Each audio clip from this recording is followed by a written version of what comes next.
Okay, I decided to do my presentation on blind football, so we're going to get into it. Quick history. So it started off in 1920s in Spain, at the School for the Blind. Kids just started playing soccer in the playground, and that's where it all started. And soon after that, it traveled to Brazil, and they ended up changing the name to five-a-side because of five people being on a team, four outfielders and one goalkeeper. And then in 1996, IBSA classification system, that's when IBSA pretty much took control of the sport and made it what it is today. The classification system is the B1, B2, and B3, which all players must be classified as to see where they will be positioned on the field, which we'll talk about more later. But that ended up leading to the Paralympic Games, where blind football made its debut in Athens in 2004, which is a big, big achievement for this sport. Now I'm going on to rules, classifications, and equipment. So rules, no boy rule. You must shout this out every time your intentions are to get the ball. So if the opposing team has the ball and you're attempting to locate it and steal the ball, you need to shout this out so that the player can know that you are near them, and vice versa. If you have the ball and you're looking to pass it to a player, another teammate, or score it, well, not really score it, but pass it to another player, you need to say this word so that defenders know where you are.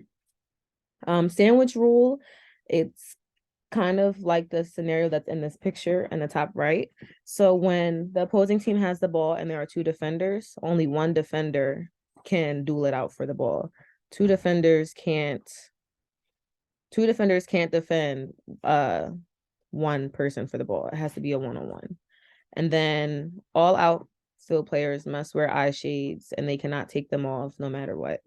In the beginning, the referee checks all eye shades and patches to make sure that they're on the eyes correctly and that they cannot see.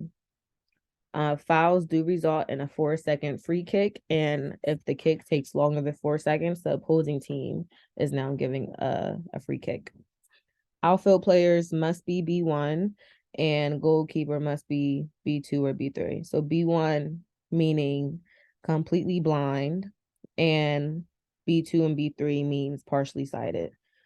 Then equipment just consists of eye patches, eye shades, shin guards, and a futsal ball.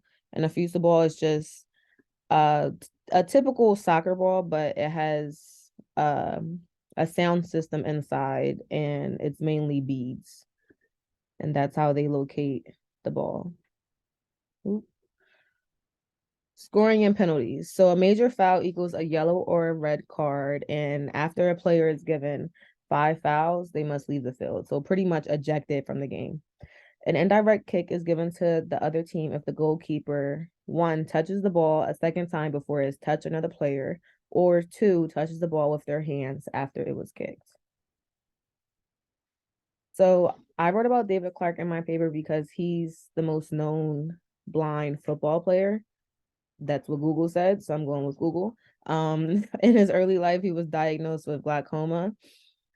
And then he ended up going to school. He ended up going to get his master's, but he loved blind football so much that he continued to play that as his career. So he did that from 1960s to 2012, blind football and goalball, and this was in Great Britain. And then in 2013, he was inducted into the National Football Museum Hall of Fame, and he is now Chief Operating Officer for RNIB, which is an institution for the blind. Um, Over his career, he has scored 128 goals in 144 games. He has been given 5 silver medals, which means he's came in second place, and 3 golden boots. And golden boots are awarded to the highest scorer. So whatever player scores the most amount of goals within a game. And in total, he's been to, and I'm pretty sure won 8 European and 5 world championships. And my reflection. So why did I choose this sport? I wanted to become more familiar with it. My only experience with this sport is through camp abilities and working side by side with an athlete who was blind. but I wanted to get more in detail with the rules and how it is played professionally. And why did I pick David Clark? Because he's obviously the best known player. Um, what? So the consistent progress of the sport. That is kind of what had my interest because of the history.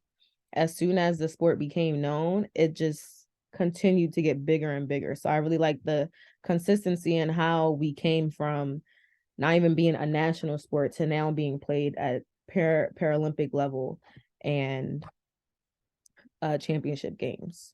And how would I implement this in my career?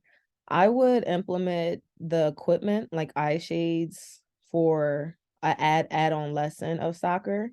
So I would start off with a regular soccer lesson, but say there is a a child or multiple students in my class with visual impairments, I would implement it doesn't have to be that there is a child in my class with a visual impairment. I would do this regardless. But implementing eye shades just to increase the inclusiveness for all students and just for students to see that there are other ways that you can play this sport and still have the same amount of fun and learn just as much as you would playing it the way they usually play it. So that is my presentation, and here are my references. Thank you.